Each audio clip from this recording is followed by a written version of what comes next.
Morning friends, जय माता दी। कैसे हो आप सब? आशा करती हूँ आप सब बहुत अच्छे होंगे। तो अभी आज सुबह सुबह का टाइम है और आज मैं आप लोगों के साथ अपना मॉर्निंग रूटीन शेयर करूँगी। तो अभी बजे हैं 5:30 और मैंने यहाँ पे बेड वगैरह सही करके फिर झाड़ू लगाऊंगी। तो मॉर्निंग रूटीन आप लोगों के साथ शेयर करूँगी। तो यहाँ मैं पहले बेड को सही कर लेती हूँ। चादर सिकुड़ जाता है जैसे, तो वो मैं सही कर लूँगी, फिर झाड़ू लगाऊँगी। अभी उजाला बहुत कम हुआ है, ज़्यादा उजाला नहीं हुआ है बाहर। तो मैंने आप सभी को दिखाया है, बाहर बहुत ज़्यादा उजाला भी नहीं हुआ है। तो मैं पहले इसे ठीक कर लेती हूँ और फिर स्टार्ट करते हैं झाड़ू लगाना। और सुबह सुबह झाड़ू तो लगाना ही चाहिए। और रूम में भी मैं लगा लेती हूँ झाड़ू। तो झाड़ू पोछा करने के बाद मैं फ्री हो जाती हूँ, फिर शाम को लगाती हूँ कमरे में झाड़ू। आंगन में फिर डाल देती हूँ एक बार झाड़ू में, लेकिन कमरे में और शाम को लगाती हूँ तो फिर से लगा देती हूँ। बच्चे कागज़ वगैरह कुछ भी खेलते रहते हैं तो बहुत ज़्यादा मतलब कागज़ है या फिर कोई और चीज़ है, टॉफ़ी बिस्कुट की पन्नियाँ, जो वो सारे छीट देते हैं रूम में। तो शाम को लगाना रहता है और सुबह तो लगाना ही चाहिए। और इसके बेड के नीचे सरका देते हैं कि मम्मी देखेंगी तो बोलेंगी बाहर फेंक के आओ। तो मैं यहाँ लगा लेती हूँ झाड़ू। और झाड़ू ना पूरे घर में लगेगी इतनी टाइम, द्वार पे भी लगेगी। तो देखिए मैं यहाँ पे लगा चुकी हूँ। तो ये कुछ पड़ा हुआ था तो मैंने कहा चलो देख लेते हैं कि कोई चिट वगैरह तो नहीं है, क्योंकि इस मेज़ पर बहुत ढेर सारे कागज़ रखे हुए हैं और मैं उन्हें फेंक नहीं सकती। इसमें पता नहीं कौन से कागज़ हैं जो यूज वाले हैं और पता नहीं कौन से कागज़ हैं जो नहीं यूज वाले हैं। तो अब मैं पूजा के रूम में झाड़ू लगा लेती हूँ। और उजाला कम आ रहा है तो आप लोग माइंड करना। तो पूजा के रूम में झाड़ू लगा लेती हूँ सुबह सुबह। पूजा के कमरे में भी झाड़ू लगाना चाहिए। उसके बाद पोछा लगाने के बाद पूजा करूँगी बाद में। तो मैंने यहाँ भी लगा ली है और अब मैं आ चुकी हूँ आंगन में। बच्चे भी सो रहे हैं। तो मैं आप लोगों से बोल ली थी कि हम लोग रूम में नहीं सोते हैं, बाहर ही सोते हैं। तो बच्चे भी सो रहे हैं यहाँ पे। और चौहान साहब मेरे हस्बैंड, वो भी सो रहे हैं। केवल मैं ही उठी थी। तो बोल रहे हैं पानी गर्म करो, पीना है। तो मैं ये डिब्बा के रख देती हूँ यहाँ पे। इसे मुझे साफ़ करना है और साफ़ करने के बाद ना मैं इसमें बेसन रखूँगी। मैं पिसा के लाई हूँ तो इसमें रख दूँगी। अभी पॉलीथीन में ही रखा हुआ है, आज ही मैं इसे धुल दूँगी और सूख जाएगा तो इसमें बेसन रख दूँगी। और ये है मेरा छोटा सा किचन। तो ये तख्त है, इस पर मैंने बर्तन को रखती हूँ और इसी पे ना सारे जो डिब्बे वगैरह होते हैं वो भी रख लेती हूँ यहीं पे। तो यहाँ और बाहर बनाती हूँ तो एक सामान ले जाती हूँ, बाहर बनाती हूँ तो नहीं तो यहीं पे बना के यहीं पे रख देती हूँ। तो मैं आ चुकी हूँ गैलरी में और आगे का गेट मैंने अभी नहीं खोला है क्योंकि वो बाहर से ही खुलता है। बारिश की वजह से उस पर पानी पड़ते पड़ते वो फूल गया है। प्लाई का उसमें जो लगा है दरवाज़ा, वो प्लाई का है। तो वो बाहर से जब ज़्यादा तेज़ से कोई चीज़ धक्का दे तब वो खुलता है। तो मैं इस कूड़े को यहीं पे उठा लेती हूँ। मैंने रख दिया है पानी गर्म होने के लिए। और अभी मैंने पोछा नहीं लगाया है, पहले मैंने पानी रख दिया है गर्म होने के लिए, क्योंकि ये बोल रहे थे पानी गर्म करो, पीना है मुझे, उठ गए हैं।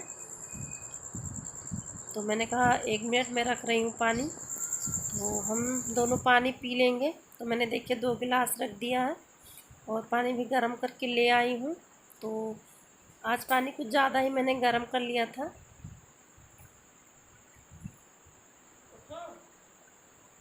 तो गुनगुना पानी पी लेते हैं हम। और गैस पर गरम करने से जो जिसमें मैंने गरम किया है ये वाला गरम हो जाता तो हाथ से नहीं पकड़ जाता है। तो मैं पी लेती हूँ पानी। और सुबह सुबह पानी पीना चाहिए, बहुत चीज़ में फ़ायदा होता है इससे। तो मैं यहाँ सिप सिप करके पी रही हूँ। हल्का एक गुनगुना है तो मैं पी लेती हूँ फटाफट से पानी।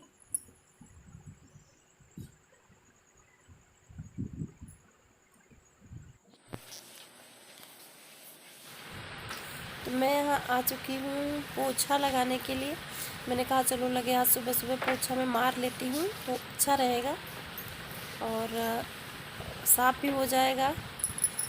तो मैं यहाँ लगा रही थी वो पोछा।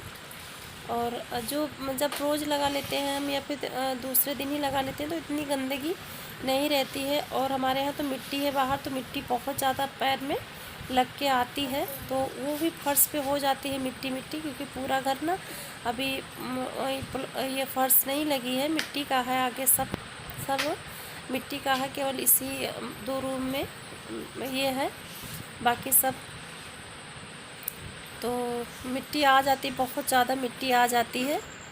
तो मैं आ गई हूँ किचन में और मैं साफ़ कर लेती हूँ गैस, क्योंकि सुबह सुबह मैंने गैस नहीं साफ़ करी थी, पानी गर्म कर लिया था वैसे। तो अब मैं साफ़ कर लेती हूँ गैस को और उसके बाद पोछा लगा लूँगी। तो ये रूम है, बड़ा सा रूम है, लेकिन बस यहीं पे खाना बनाती हूँ मैं। तो किसी दिन बहुत जल्द मैं आप सभी को होम टूर करवाऊँगी। तो यहाँ पे फ्रिज रखी हुई है और भी सामान रखे हुए हैं। तो देखिए मैं यहाँ भी पोछा लगा चुकी हूँ और मेरा सुबह का काम जो है वो ख़त्म हो चुका है। अब मेरी सफाई सारी कुछ हो चुकी है। अब नमस्ते, जय माता दी। कैसे हो आप सब? आशा करती हूँ आप सब बहुत अच्छे होंगे। तो आज आप सभी को मेरी तरफ से रक्षाबंधन की ढेर सारी शुभकामनाएं।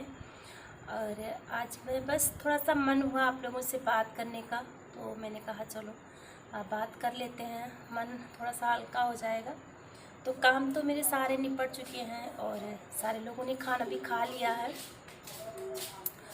और मैंने भी खा लिया है। तो मैंने कहा थोड़ी देर बात करके फिर ये आज का वीडियो है और आज ही जाएगा, अभी तुरंत मैं अपलोड करूँगी इसे। तो बस कुछ नहीं, ऐसे ही बात करनी थी कि बहुत दुख होता है आज के दिन ना, ऐसे कि भगवान ने मेरे साथ ऐसा क्यों किया। तो मैं तो मायके में ही रहती हूँ, जाने की कोई ज़रूरत ही नहीं मायके। तो आज भी मैं यहीं पे हूँ। तो मेरी जो कल मैंने उनकी वीडियो देखी गांव की शांति, तो बस उन्हीं की जैसी मेरी भी ज़िंदगी है। बस फ़र्क इतना है कि वो ससुराल में रहती हैं और मैं मायके में रहती हूँ, बस इतना सा ही फ़र्क है हम दोनों में।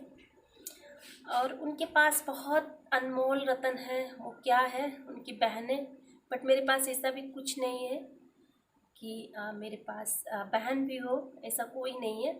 मैं अकेली हूँ, ना कोई भाई है ना कोई बहन है, मैं केवल ओनली वन हूँ। तो दुख होता है कि भगवान ने मेरे साथ ही ऐसा क्यों किया। तो मैंने कहा चलो थोड़ी देर आप लोगों से बात कर लेते हैं।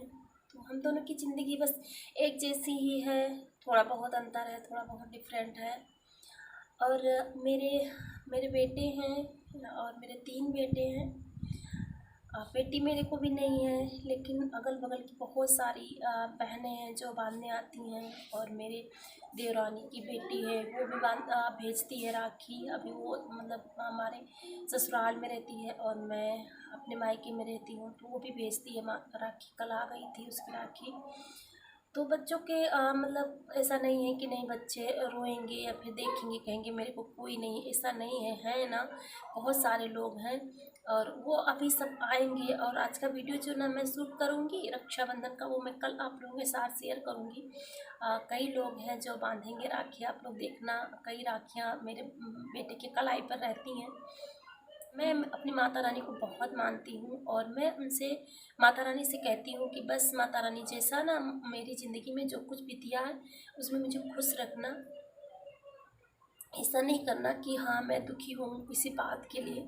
दुख तो होता है, लेकिन बस माता जी का नाम लेने से ना सारे मतलब जो कुछ भी होता है वो ख़त्म हो जाता है। तो मैं हमेशा माता जी का नाम लेती रहती हूँ, ये माता जी, ये माता जी। मैं हरदम मतलब जब भी याद आ गई तभी माता जी का नाम ले लिया। जय वैभव लक्ष्मी माता की। मैं बहुत दिनों से उन्हें मानती हूँ और बहुत दिनों से मैं उनका व्रत करती हूँ। तो बस उन्हीं के भरोसे मेरी गाड़ी भी चल रही है किसी तरह से, क्योंकि हस्बैंड की तबीयत भी ठीक नहीं रहती और मेरी भी तबीयत हमें प्रॉब्लम चलती रहती है। तो माता जी की कृपा से ही तो सब कुछ चलता है। तो जो लोग हैं मेरे पास, जो मेरी फैमिली है, जो मेरे हैं, वो बस अच्छे अच्छे रहें, यही रिक्वेस्ट है। और क्या कहूँ आप सभी से,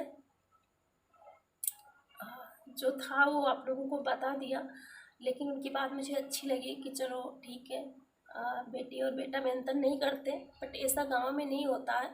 गांव में कहते ही ना लोग कि नहीं, इसको बेटी है, इसका मुख मत देखना, नहीं अच्छा नहीं होगा। लेकिन मैं कहती हूँ कि बेटी होना भी एक सौभाग्यशाली की बात होती है। अगर बेटी हो तो ज़्यादा अच्छा होता है। मेरे को नहीं है ना, तो मुझे वो लगता है कि हाँ नहीं है तो शौक़ जो है वो पूरे नहीं हो पाएंगे। बेटे के शौक़ तो पूरे हो जाएंगे, बट बेटी का जो शौक़ रहेगा वो मन में ही रहेगा, वो कभी पूरा नहीं हो सकता।